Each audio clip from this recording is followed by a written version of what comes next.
अच्छा जी।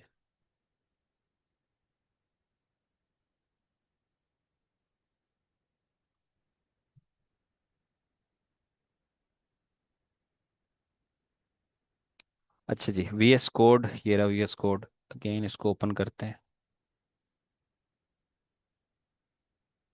ओके।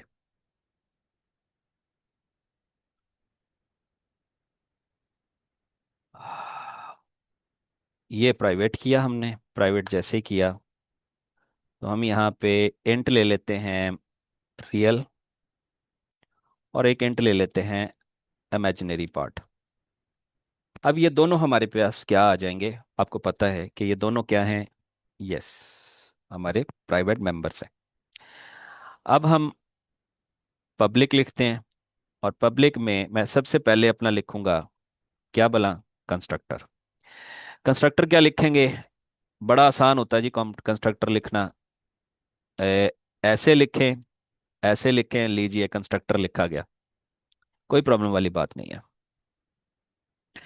ठीक है, ये कंस्ट्रक्टर लिखा गया। अच्छा, अब इसके अंदर डिफॉल्ट वैल्यू देनी है, तो रियल को 0 असाइन कर दें, और इमेजिनरी को भी 0 साइन करवा दें। ठीक है, सेमीकोलन लगा दें। अगर आप एक लाइन में नहीं लिखना चाहते तो ऐसे आप अलग अलग लाइनों पे लिख लें। तो ये सब राइटिंग स्टाइल है, कोई इसमें हार्ड एंड फास्ट रूल नहीं है। अब मैं लिखता हूं अपना पैरामीटराइज्ड कंस्ट्रक्टर। तो मैंने लिखा कॉम्प्लेक्स, ब्रैकेट के अंदर लिखा मैंने इंट आर और इंट आई। ठीक है, रियल को मैंने असाइन करवाया आर, और इमेजिनरी को आई करवा दिया। ठीक है, ये तरीका भी ठीक है। अगर ये तरीका नहीं लिखना तो एक दूसरा तरीका है, इनिशियलाइजर लिस्ट वाला। वो भी आपको याद होगा। क्या करते होते हैं, पीछे आइएगा एक बार, यहाँ पे इंट आर किया, कॉमा इंट आई किया। अब रियल में आपने आर दे दिया, राइट, एक कॉमा लगाया, और जो आपके पास इमेजिनरी पार्ट है उसको आपने आई दे दिया। लीजिए, अब हमारी बॉडी जो है वो खाली हो चुकी है। ठीक है, क्योंकि हमने यही काम जो है वो इनिशियलाइजर लिस्ट से करवा लिया है। तो अब मैं चाहूँ तो इसको ख़त्म कर सकता हूँ, हमारा यही काम करेगा। इसी तरह हम ये भी ऐसे ही लिख सकते थे, कोलन साइन लगाएं, रियल में 0 दे दें, ब्रैकेट बंद। इसी तरह इमेजिनरी में भी 0 लिख दें, ब्रैकेट बंद। और अब आपकी ये जो बॉडी है इसकी कोई ज़रूरत नहीं। अब यही काम हम इनिशियलाइजर लिस्ट से करवाते हैं। ये देखो, अब इनिशियलाइजर लिस्ट से करवा रहे हैं। तो हमारे पास ये डिफॉल्ट कंस्ट्रक्टर आ गया, डिफॉल्ट कंस्ट्रक्टर आ गया, नीचे पैरामीटराइज कंस्ट्रक्टर आ गया। अब डिस्ट्रक्टर लिखना है, बड़ा आसान है। क्या लिखोगे? ऐसे करके लिखोगे कॉम्प्लेक्स, कॉम्प्लेक्स लिखा, ब्रैकेट की बॉडी बना दी, तो ये हमारा डिस्ट्रक्टर बन गया। Now this is destructor. ठीक है, अब अगेन वही बात आ गई। अब हमने इनको वैल्यूज देनी है, यानी एक तो हम दे रहे हैं पैरामीटर के जरिए, एक हम सेटर गेटर्स के भी साथ भी दे सकते हैं। अगर कहते हैं तो मैं बना देता हूँ, बट मैं चाहूंगा कि आप खुद उसके सेटर गेटर लिखें। यहाँ पे सेटर्स लिखिए, फिर यहाँ पे गेटर्स लिखिए। ठीक है ना, ये लिखिए यहाँ पे इसके किस तरह से हम वैल्यूज को सेट करवा सकते हैं या गेट करवा सकते हैं। ठीक है, तो अब आ जाएं आगे। अब मैं क्या करता हूं, जो मैं यहाँ पे परफॉर्म करवा रहा था, मुझे एक्स और वाई दोनों को ऐड करवाना है यहाँ पे। तो ऐड करवाने के लिए मुझे क्या करना पड़ेगा? मुझे एक बड़ा कॉमन सा फंक्शन यहाँ पे चाहिए, डिस्प्ले फंक्शन। डिस्प्ले फंक्शन चाहिए, तो मैं ये करता हूँ, डिस्प्ले फंक्शन जो है वो लिख लेता हूँ अपने पास। सी आउट करवाता हूँ सबसे पहले रियल, और डबल कोट्स में मैंने प्लस लिखा, और उसके बाद मैंने इमेजिनरी लिखा, और इसके बाद डबल कोट्स में आई लिख दें, और आखिर पैरेंडल कर दें। तो इस तरह से ये रियल प्लस इमेजिनरी और साथ में आई जो है वो साथ में कनकैटिनेट करके दिखाएगा। तो इस तरह से हमें ये स्क्रीन पर डिस्प्ले करेगा। अब हम क्या कर रहे हैं, बेसिकली दो ऑब्जेक्ट मैंने बनाए ऊपर। एक मैंने एक्स बनाया, एक मैंने वाई बनाया। एक्स बनाया तो ये 0 0 से स्टार्ट हो जाएगा, ठीक है।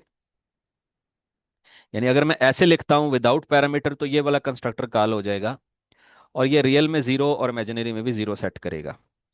जबकि अब अगर मैं कॉम्प्लेक्स में y लिखता हूं लेकिन इसके साथ में वो वैल्यूज दे देता हूं, देखें जैसे ही मैंने लिखा तो ये 2/3 दिखा रहा है, ये देखें 2/3 दिखा रहा है। अगर मैं ऊपर प्रेस करूं तो ये इसका फर्स्ट ओवरलोडेड, ओवरलोडिंग याद आ रही है आपको? यस, ये इसका पहला वर्जन, ये इसका दूसरा वर्जन, ये इसका तीसरा वर्जन। बात समझ आई आपको? ठीक है। यहाँ पे ये कौन सा कंस्ट्रक्टर है? कॉपी कंस्ट्रक्टर है, याद आया? अगर हम नहीं भी लिखते तो कॉपी कंस्ट्रक्टर यस होता है। अब मैं यहाँ पे ये इसका तीसरा वर्जन यूज करते हुए यहाँ पे कुछ वैल्यूज देता हूँ, जैसे मैंने 3,5 दे दी, तो ये मेरी वैल्यू 1 बन गई। इसी तरह मैं इसको भी चाहूँ तो इस तरह से वैल्यूज दे सकता हूँ। तो मैंने 2, लेट्स सपोज 1 कर दिया, ठीक है। तो ये मेरे दो ऑब्जेक्ट जो हैं वो बन गए। अब ये वाला ऑब्जेक्ट भी पैरामीटराइज कंस्ट्रक्टर की वजह से इंस्टांशिएट होगा। तो यहाँ पे भी पैरामीटराइज्ड कंस्ट्रक्टर जो है वो इन्वोक होगा, ठीक है ना? ठीक है। इसके पीछे ये अलामत जरूर लगानी है, वगरना जो है वो खामखा की एरर आ जाएगी। यहाँ पर भी जो सेकंड लाइन है, यहाँ पर भी हमारा पैरामीटराइज कंस्ट्रक्टर जो है वो यहाँ पर आया है। ओके, बिल्कुल सही। अब नेक्स्ट क्या करते हो, यहाँ पे हम एक तीसरा वेरिएबल लेते हैं विच इज कॉम्प्लेक्स z। अब ये z वाला जो हमारा ये जो ऑब्जेक्ट है उसके लिए कौन सा कंस्ट्रक्टर कॉल हुआ है? आप कहेंगे डिफॉल्ट कंस्ट्रक्टर इज इनवोक्ड। तो हमारे पास तीन ऑब्जेक्ट बन गए, एक एक्स, एक वाई, एक जेड। बिल्कुल उसी तरह जिस तरह मैं आमतौर पे, ये देखिएगा मैं कहता हूं इंट A B C, ठीक है ना? समझ आ रही? बिल्कुल उसी तरह से। अब ये एक लाइन में करवा लो, आपकी मर्जी है। अच्छा, एक लाइन में नहीं करवानी, आप अलग अलग करवा रहे हो, तो भी आपकी मर्जी, ये देखें, ठीक है, इस तरह से। अच्छा, इसमें कोई इब्तदाई वैल्यू आप रख देते हैं जैसे 3, इसमें रख देते हैं -5, और यहाँ पे आपने ऐसे लिख दिया जैसे ये लिखा है। तो इस तरह ये भी सेम वही बात बन जाती है जैसे ये है, ठीक है। अब आप क्या कहते हो? आप कहते हो जिधर सी लिखा है उसके साथ A+B कर दे, या अगर ऐसा नहीं करते तो आप इसके बाद जाके कहते हो C = A+B, ऐसे, ठीक है। ये काम करवा रहे हो। अब यही चीज मैं यहां पे करवाने जा रहा हूं। कैसे? मैं कहता हूं जो मेरा Z है उसको असाइन कर दो X+Y, X+Y, ऐसे कर दो। बिल्कुल सेम ये सिचुएशन जो वहां पे, लेकिन यहां एरर इसलिए आई क्योंकि इसको ये पता नहीं है कि लेफ्ट पे क्या है और वाई पे क्या है, ऐसे। तो अब यहां पे आपका ये पोर्शन पहले सॉल्व होना है, मेरी बात याद रखिएगा, यहां पे ये पोर्शन आपका पहले सॉल्व होगा। फिर जो जवाब होएगा वो जवाब आपका जेड को असाइन होगा, क्योंकि असाइनमेंट ऑपरेटर की प्रेसिडेंस कम होती है या लो होती है, हाई कंपैरेटिवली इन दोनों में से प्लस की हाई होती है। तो दैट्स द रीजन कि आपका एक्स और वाई पहले ऐड किए जाएंगे। अब इसके लिए मुझे यहां पे एक फंक्शन लिखना होगा इस क्लास के अंदर। तो मैं क्लास के अंदर फंक्शन लिखता हूं void ऑपरेटर प्लस ब्रैकेट, और यहां पे एक कांस्टेंट टाइप एक पैरामीटर मैं दूंगा, complex type, let's suppose C मैंने नाम रखा, आप कोई और नाम भी रख सकते हैं, मैंने सी रख दिया है। अब यहां पे मैंने जो रियल पार्ट है उसको मैंने ऐड करवाया, देखो real plus C dot real. Okay. और उसके बाद मैं इमेजिनरी जो हमारा पार्ट है उसके लिए ऐड करवा रहा हूं सी डॉट इमेजिनरी। देखा आपने, ये काम कर दिया। अब यहां मसला क्या आता है? मसला ये आता है कि ये ऐड तो हो जाएगा, लेकिन मुझे बाद में असाइन भी तो करवाना है। अब देखिए असाइनमेंट अंडरलाइन कर दी, पहले प्लस अंडरलाइन नहीं आ रही थी, अब जो है वो इज इक्वल टू ये, अब यह असाइनमेंट ऑपरेटर ये आ रही है। क्यों आ रही है? इसलिए आ रही है कि अब यहां पे सिचुएशन कुछ इस तरह से बन गई कि z की डेटा टाइप क्या आएगी? बोलो, z डेटा टाइप आएगी, z की डेटा टाइप आएगी कॉम्प्लेक्स। ऊपर देखो स्क्रीन टिप पे नजर आ रहा है z की कॉम्प्लेक्स। अच्छा, मैं अगर इस पे होल्ड करूं तो आप देखेंगे कि ये कह रहा है no operator match these operand. तो अब फिर ऑपरेंड्स का इशू आ गया। क्या आ गया? वो जरा दूसरी लाइन में पढ़ो क्या लिखा है। Operator types are complex equal to wide. यानी जो हमारा असाइनमेंट ऑपरेटर है उसकी राइट वैल्यू वाइड आ रही है।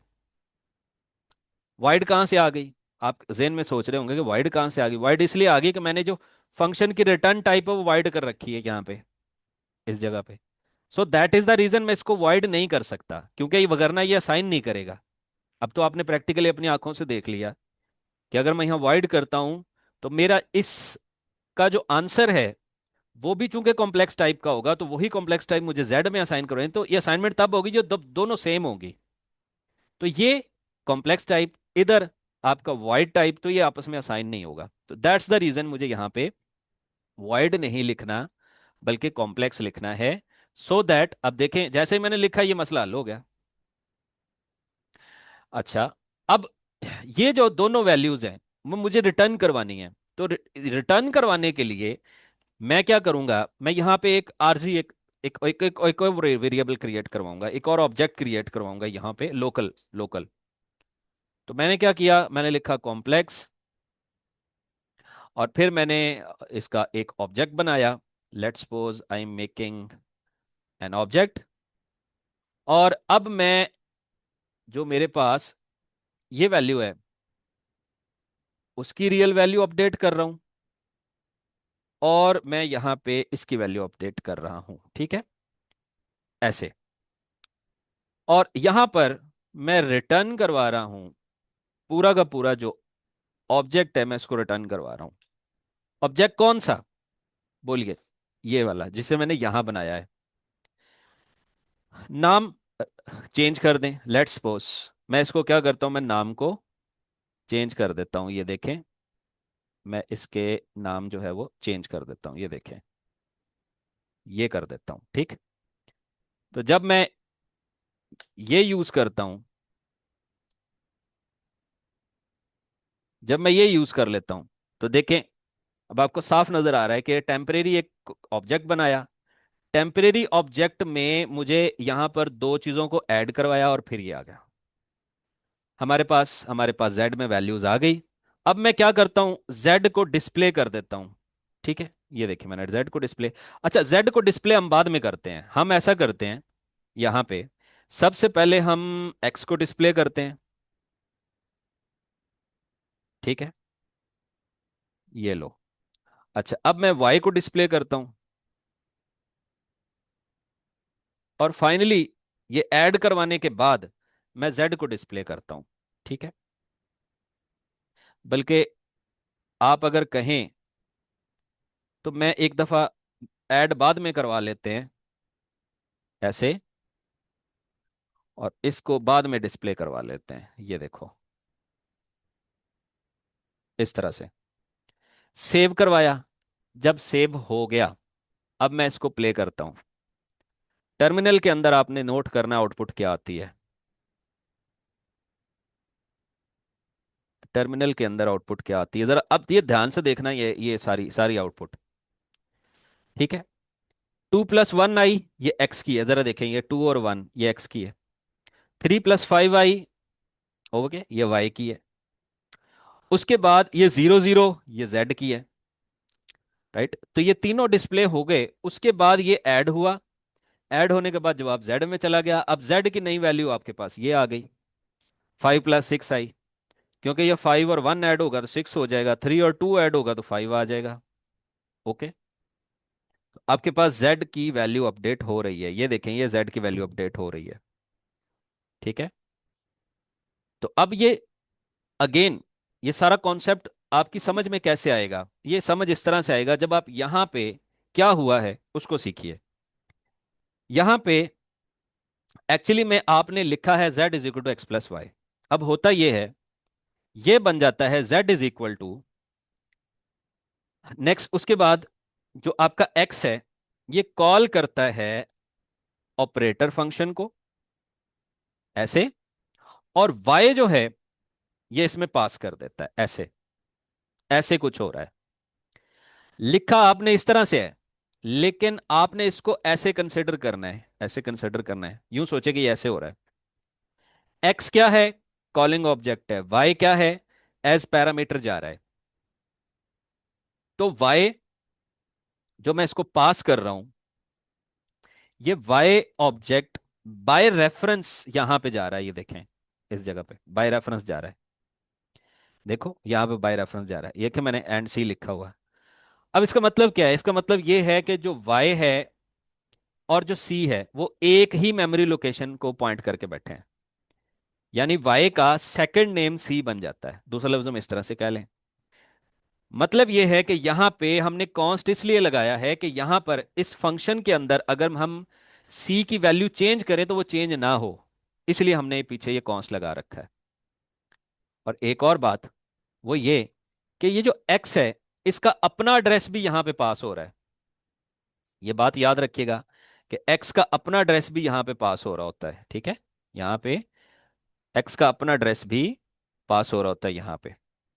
तो इसका अपना एड्रेस किसके पास होगा? दिस पॉइंटर के पास होगा। तो अगर मैं यहां पे ऐसे दिस लगा के एरो साइन लगा लूं तो अब आपको बड़े अच्छे से समझ आ जाएगी कि यहां पे क्या हुआ है। यानी आप, मैं अब थोड़ा सा इसमें कमेंट में लिखता हूं, कमेंट में लिखता हूं, आपको समझ आएगी। मैं क्या करवा रहा हूं? एक्स का रियल ऐड करवा रहा हूं वाई के रियल के साथ। ठीक, और यहां पे मैं क्या करवा रहा हूं? मैं यहां पे एक्स का इमेजिनरी ऐड करवा रहा हूं वाई के इमेजिनरी के साथ। यहां ये काम हो रहा है इस जगह पे। यानी मैंने ये लिखा तो कोडिंग के लिहाज से ऐसे है, लेकिन आपने कंसिडर करना है कि ये काम हुआ है। एक्स का रियल वाई का रियल के साथ, एक्स का इमेज वाई के इमेज के साथ। लेकिन आपको ये कैसे याद रखना है? याद इस तरह से रखना है कि यहां पे पास बाय रेफरेंस है, तो ये सी जो है वो वाई का दूसरा नाम है। तो इस तरह जिसके साथ मैंने सी लगा रखा है ये वाई को रिप्रेजेंट कर रहा है। और दूसरी तरफ जो मैंने दिस के साथ लिखा है, अगर मैं दिस नहीं भी लिखता तो आपको पता होना चाहिए कंपाइलर खुद इसके साथ दिस लगा देता है। ठीक है, ये कंपाइलर जो है साथ खुद दिस लगा देता है। तो अब ये दिस ऑपरेटर अगर मैं लगा दूं तो ठीक है, नहीं लगाता तो हमें ये याद रखना है कि ये रियल जो है वो इस कॉलिंग ऑब्जेक्ट का है। तो ये एक्स का रियल ये वाला हो गया, राइट। और इसी तरह एक्स का इमेजिनरी जो है वो ये वाला हो गया। दोनों ऐड हुए, ऐड होने के बाद जो इनके रिजल्ट्स हैं, ये वाला रियल रिजल्ट हमने इस टेम्परेरी ऑब्जेक्ट के रियल में रख दिया। इसी तरह ये वाला इमेजिनरी ऑब्जेक्ट जो भी आंसर आएगा उसको हमने इस टेम्परेरी ऑब्जेक्ट के इमेजिनरी में रख दिया। अब पूरा का पूरा ऑब्जेक्ट रिटर्न कर दिया। अब जब कंट्रोल यहां से वापस आया तो इस सारी चीज को इसने रिप्लेस कर दिया आफ्टर रिटर्न।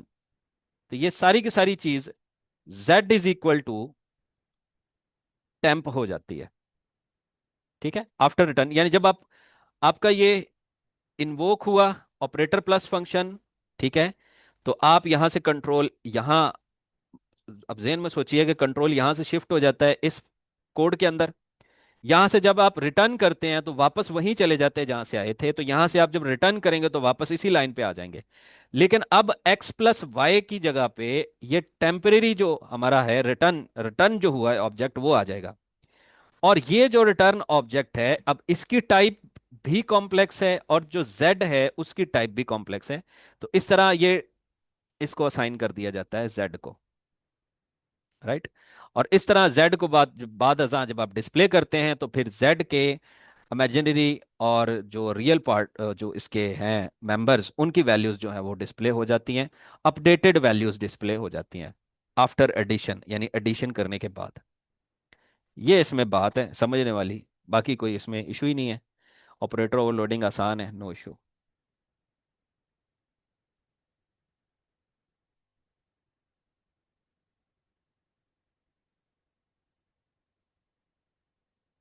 जी।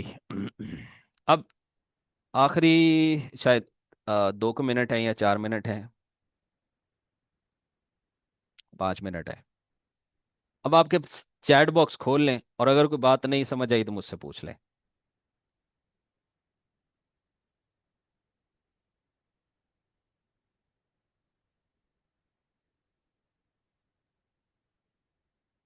चैट बॉक्स ओपन है, जो बात पूछना चाहते हो पूछो, मैं वेट कर रहा हूँ।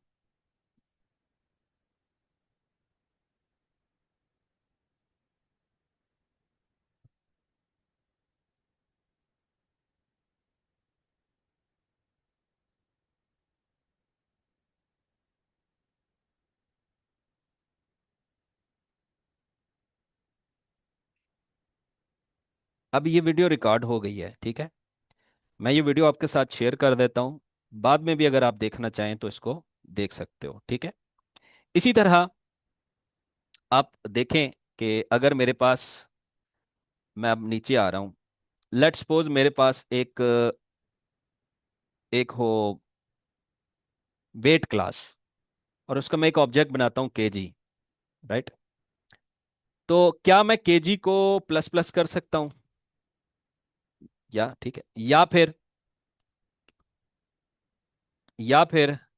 मैं इसको प्लस प्लस केजी कर सकता हूँ? जरा देखिएगा, ये इंक्रीमेंट ऑपरेटर्स हैं, इंक्रीमेंट ऑपरेटर्स हैं। ये वाला आपने पढ़ रखा होगा, पोस्ट फिक्स है, और ये वाला प्री फिक्स है, ठीक है। यानी ये हमारी क्लास है, वेट अभी बनाई नहीं है लेकिन ऊपर बना लेते हैं, कोई मसला नहीं। उसका ये ऑब्जेक्ट है, अब इस ऑब्जेक्ट को आप यहां पे कर रहे हो। अब हमारा इंक्रीमेंटर का भी यही मसला है। क्या मसला है बोला, कि ये इंक्रीमेंट ऑपरेटर हमारे वाला, ये क्या करता है, ये ऑब्जेक्ट के साथ काम नहीं करता, तो ऑब्जेक्ट के साथ काम करवाने के लिए हम इसको भी ओवरलोड करना पड़ेगा। सिमिलरली मैं एक और मिसाल देता हूं, मिसाल एक और है। मिसाल के तौर पर हम कई दफा सी आउट इस तरह से यूज करते हैं, जैसे मैंने ये लिखा हेलो वर्ल्ड, ये लिखा, राइट। क्या यहां पे हम अपना कोई ऑब्जेक्ट ला सकते हैं? यानी मैं ऑब्जेक्ट लिखूं अपना, और साथ में कोई वैल्यू हो यहां पे। तो सवाल ये है कि क्या मैं यहां पे अपना ऑब्जेक्ट ला सकता हूं इस प्लस प्लस इसके साथ, ठीक है। तो इसका मतलब है यहां पे क्या करना पड़ेगा, जो हमारा इंसर्शन ऑपरेटर है उसको ओवरलोड करना पड़ेगा, राइट। यानी यहां पे अगर, क्योंकि ये सी आउट जानता है मुझे क्या करना है जब आगे कोई इंटीजर होगा, कोई स्ट्रिंग होगी वगैरह, लेकिन ये नहीं जानता जब कोई ऑब्जेक्ट होगा तब क्या करेगा, ठीक है, तब क्या होगा। तो हमें वहां पे इंसर्शन ऑपरेटर को ओवरलोड करना पड़ेगा। तो इस तरह हर किसी ऑपरेटर का अपना अपना एक कोड है, अपना अपना तरीकाकार है। जैसे यहाँ पे आपने आपने देखा यहाँ दो ऑपरेंड थे, लेकिन जब आप इंक्रीमेंट करेंगे तब एक ऑपरेंड है। तब आपका ये कोड फिर क्या होगा, किस तरह से होगा, ठीक है। वो फिर आप नेक्स्ट क्लास में सिखा पाएंगे, क्योंकि इसका तो टाइम ही खत्म हो रहा है। अच्छा जी, जल्दी से ज़रा मुझे कमेंट के अंदर 1 लिख दें अगर आपको समझ आई है तो।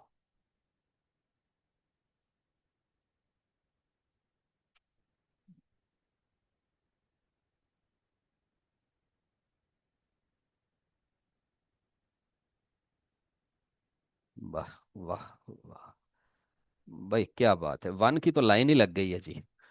चलें ठीक है, मैं रिकॉर्डिंग बंद करता हूँ, फिर ये लिंक आपको शेयर करता हूँ। बाद अज़ां किसी को अगर देखनी हो तो इस वीडियो को देख सकते हो, या जो हमारी आज की मीटिंग को अटेंड नहीं कर सके, वो बाद में भी देखना चाहें तो इसको देख सकते हो। टोटल 39 पीपल, 39 में से एक तो मैं खुद हूँ, तो 38 पीपल मौजूद हैं यहाँ पे। तो बाकी जो बच्चे हैं जो नहीं आ पाए, वो फिर उस लिंक पे जाके उसको वॉच कर लें। आप सबका बहुत शुक्रिया। फिर कल तो इंशाल्लाह फिज़िकल क्लास होगी, तो फिर वहाँ पे हम डिस्कस कर लेंगे अगर कोई भी और मैटर हुआ तो। बहुत शुक्रिया जी, अल्लाह हाफिज़।